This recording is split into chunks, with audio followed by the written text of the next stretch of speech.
The Change Officer Podcast's Future of Financial Services series is brought to you by Holy Wallet, the world's first wallet-as-a-service platform. Stay tuned to find out how Holy Wallet can help you build your mobile wallet to increase revenue and reduce time to market. The companies that are able to continue to identify the next disruptions, even if that means self-disrupting, by the way, and go for them, are the companies that will subsist the most in time. The winners. So the winners are those who, in my mind, have been able to write that next chapter that I was referring to. Because if you're not writing it, somebody else is writing it for you. Point is, if you can create tremendous value in today terms, whenever you are in the, on the historical timeline, you'll be able to dictate the next chapter.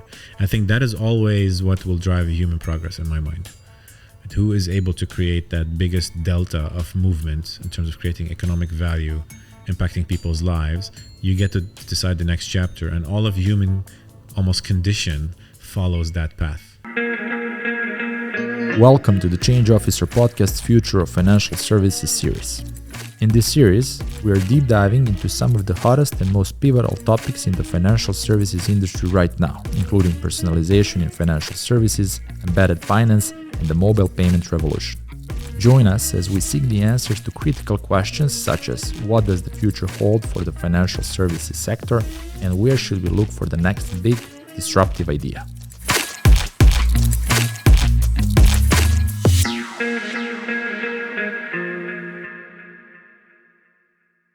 This was, I think, an amazing introduction to the next part of the show. And I want us to discuss about what's happening in the world with technology. And it's me coming from technology, and it's overwhelming. I can imagine what it means for someone who is not. I recently introduced ChatGPT to my parents, and they're literally, mind blown. They're mind blown. Couple of topics. One that is kind of close to your industry: digital currencies. What's your view on digital currencies? They're going through a very tough period for a reason. How is Mastercard looking at digital currencies? I know that there are already partnerships happening. What's your view on all that?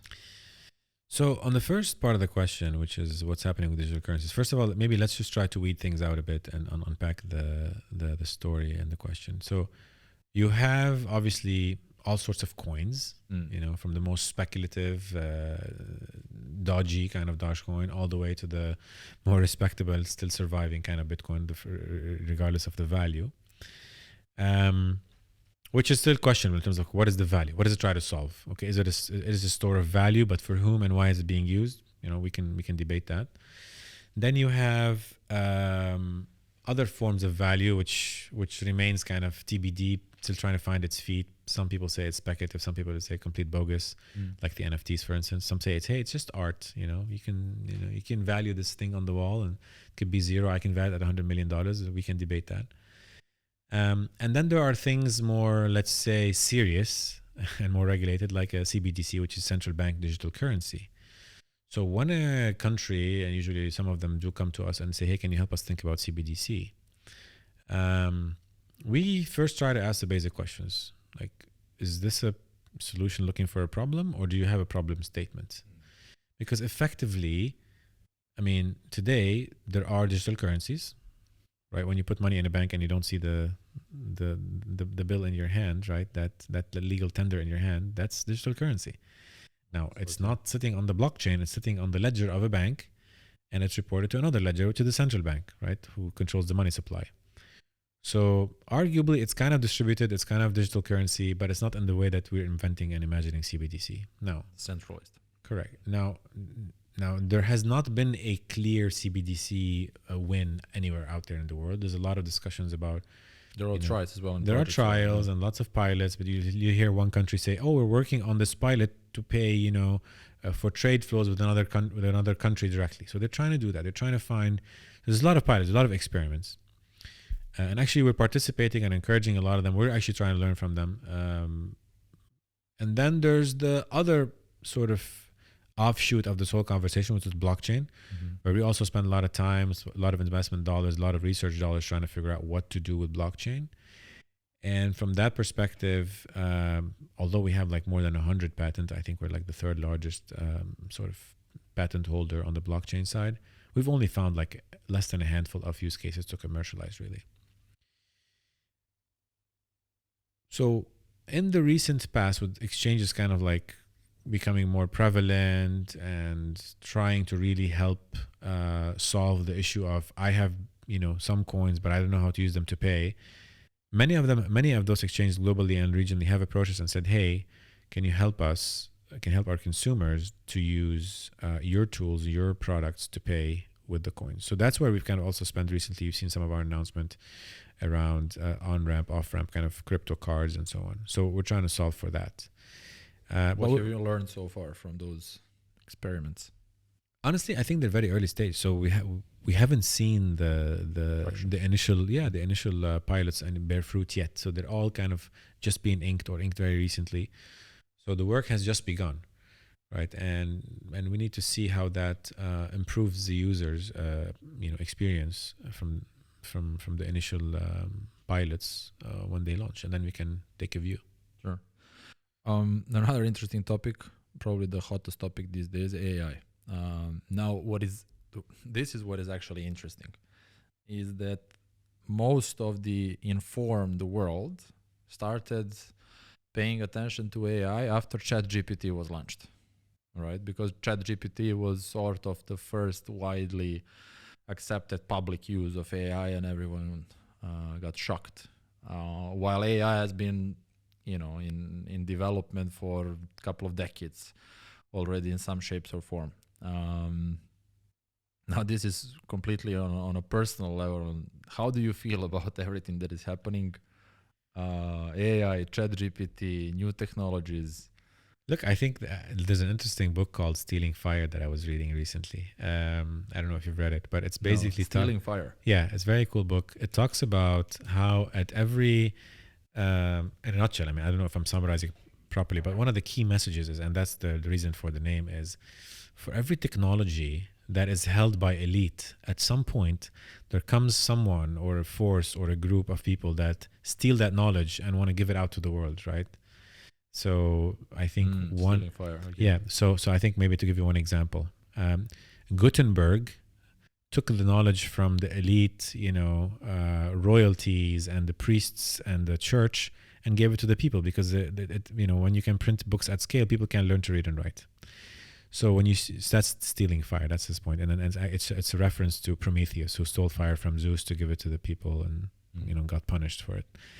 So Greek mythology. So in that sort of vein, if you think about it, ChatGPT is someone who stole fire from the intelligent sort of, mathematical and physics community, or mathematics and physics community of people who were statisticians and mathematicians and, super intelligent people who worked for large organizations like IBM and Mastercard and others, and developed intelligent code to make decisions and better decisions than the traditional rule-based code, right? So you're a coder, I'm a coder, I know. Initially we'd write rule-based, if then else, if then else, if then else, but then we would always have and the exception. So you have to catch the exception somewhere, otherwise your code will break.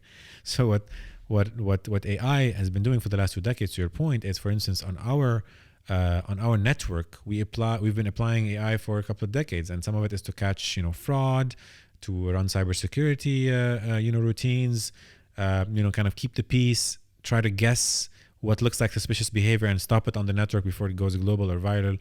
So we've been doing that. It's interesting now because it's so easy to access. The skill set and the knowledge to code AI is now far easier, right? Earlier you have to learn to write C, total disaster. C++ is easier. I don't know, today people write in, I know banks now. I mean, I was having a chat with the bank CEO who would not hire someone if they don't know how to code Python. So because that knowledge becomes so common, almost everyone speaks code, everyone can code, that I think you're seeing AI becoming much more available, right, more broadly. So I think my view on it is you're definitely going to see way more use cases, sometimes as silly as, people creating funny videos or fake cats, doing fake cat videos like the cat videos we used to see 2 decades ago on YouTube. It's because it's just available. But it's a good thing, right? Because also much more smarter use cases will be created by by AI, and that's just going to create a very positive, I think, hopefully, force for change and simplification. Are you more excited or afraid of how AI can evolve over the years? Talking long term in the proper meaning of long term. The long debate between Elon Musk and others on whether AI can be good or bad. Look, I'm neither. Okay, because that you're kind of asking me to guess the future, right? It's like, is the future going to look like an AI running the world, or is the future going to look like a bunch of happy human beings being served by AI? I mean, it's more of a actual, like, totally like honest question. Do you get anxious anytime thinking about AI and feel like this might go wrong? Although there is a lot of obviously positive use cases and how things can evolve. Look, I mean, I don't get anxious by the future. I have a different view on how to think about the future. But the way I think about it, it could go horribly wrong. But I think there's a higher likelihood that it will go better than worse, right? Because all human existence hinges on us improving our life and improving our livelihoods and improving our opportunities, not on the opposite.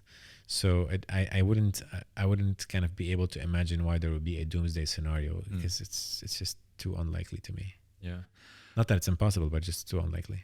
Hey everyone, sorry for jumping in. We'll be back with the rest of the conversation shortly, but I wanted to take a moment to thank the sponsor of our show, Holy Wally.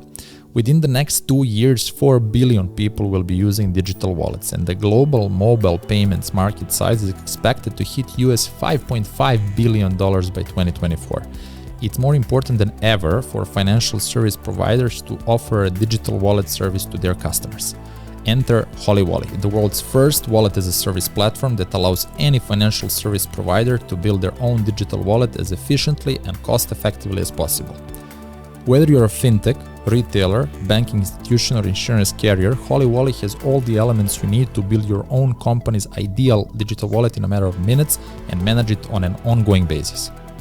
To find out how Holy Wally can increase your customer engagement and revenue, or to register for a demo, visit hollywally.com. The link can be found in the show notes of this episode, and now enjoy the rest of this conversation. Yeah, I'm sure. As when you actually think about it, you're positive and optimistic. People are at the end of the day good. But there will be bad actors, by the way, but they're only doing it in the context of improving their good. Right. So it's not like a. I think when people think about it more like AI, taking over the world and the whole planet becoming, like the Matrix. So I don't think it's that extreme, not yet, at least. Hard to imagine. Yeah. But I think it's much more likely that some good will come, more good will come out of it than bad. What's also interesting to think about? I gave an example that I've shared. ChatGPT introduced to my parents, who are in their 60s, in a relatively developed country. So the gap between them and someone living in Dubai is big. The gap between a developed country and underdeveloped country is even bigger. Now, the pace at which you are developing and progressing in a developed regions is picking up almost day by day. Do you think that this technological progress, AI and the rest of the trends and technologies, will increase the gap that exists and keep increasing it, or it will shrink it? Look, I think this is a very interesting question, and I think people always look at it from the perspective of who's benefiting more. I think the better way to look at it is who's benefiting without the word more. Let me give you an example.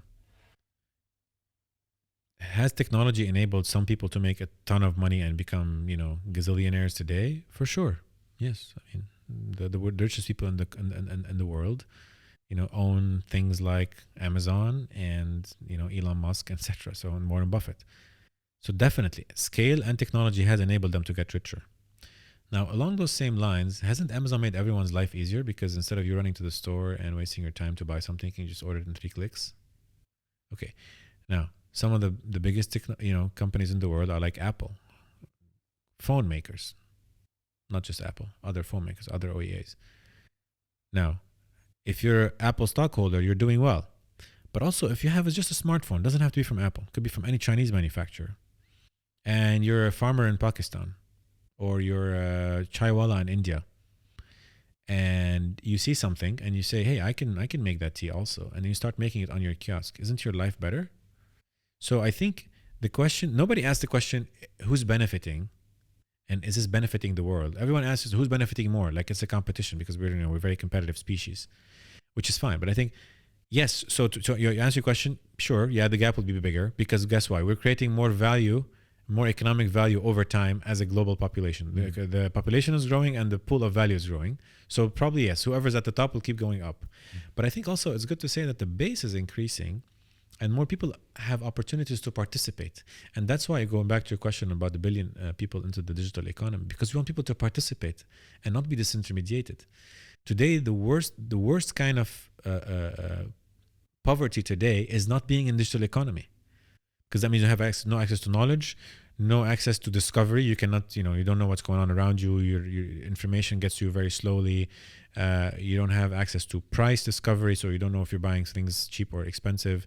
You cannot make money because you don't see what are the trends around you. You don't know what are the right things. So access to digital today is the equivalent of like not knowing how to read 600 years ago. So that's, I think, the worst kind of poverty. And I think this is a better way to think about it than trying to worry too much about the gap. Yeah, the gap will continue to increase, I promise you. Yeah. No, I think that's a good way to put it. And I like the answer. I like how you got away from the because look, but it's true. But it's actually true. Capitalism in average, is a power. Is going to benefit. Correct. Capitalism is a power. Without it, there will be no progress. Because we've seen communism model not doing so well. Because when you give everyone the same amount of reward for different amounts of effort, people will not want to work harder. So progress is created by or is incentivized by reward you get for value creation. And you can maximize that by including more people into that. So imagine like the whole world as a digital farm. Okay? That you want to be inside the farm or outside the farm? First question. You want to be inside the farm, because outside the farm, there's no value creation. You're living alone outside the tribe. So second question, if you're inside the farm, then you can compete on value creation. You can be a kid who sits in India and has no clue what banking is. Suddenly learns something about crypto, gets it, figures out a couple of trends. Now he's a crypto billionaire. Now that is an opportunity that was not there a decade ago. And that's the acceleration that you'll see. That's the disruption you'll see in wealth and moving across, wealth layers and social classes and so on.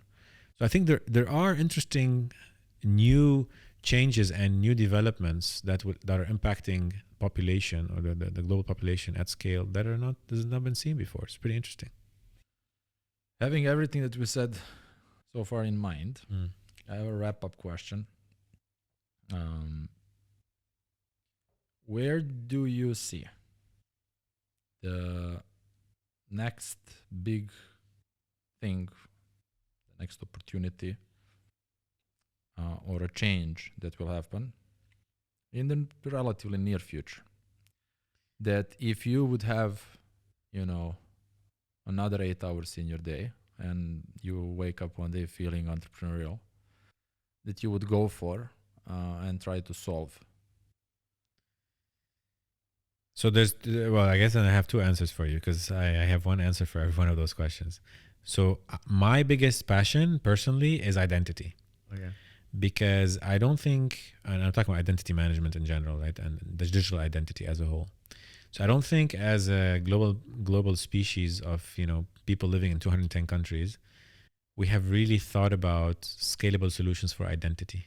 I mean, think about it. Like, our best solution for identity today is a passport. How ridiculous and undigital is that? Okay. Today, people identify more with their Facebook profile, their LinkedIn profile, their Twitter and TikTok and Snapchat and all the other stuff profile, 100%. Insta, whatever profile, than their passport. But you need a passport to travel. So how undigital is that? So I think that's one thing that really bothers me. And if I could find a hammer for that nail, I'd go for it. Or if I had more time. But I think a driving force that could solve for this and many other, I would say, problems is AI.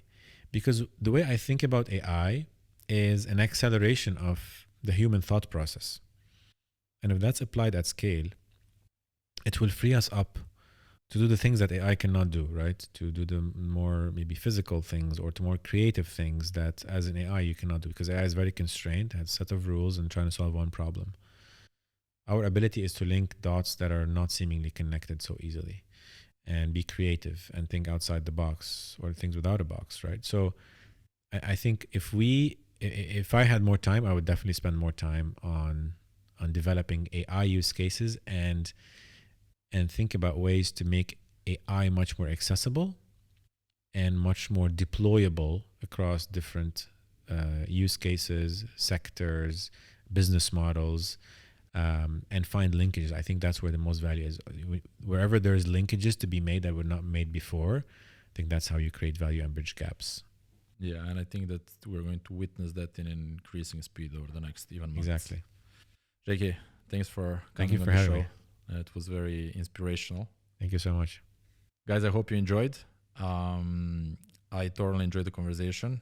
I think if I have a feel for a good episode, I think that we did manage to inspire at least a couple of thoughts out there and a couple of epiphanies. I hope so. Stay tuned. There is another great episode coming out soon. Thanks for staying with us.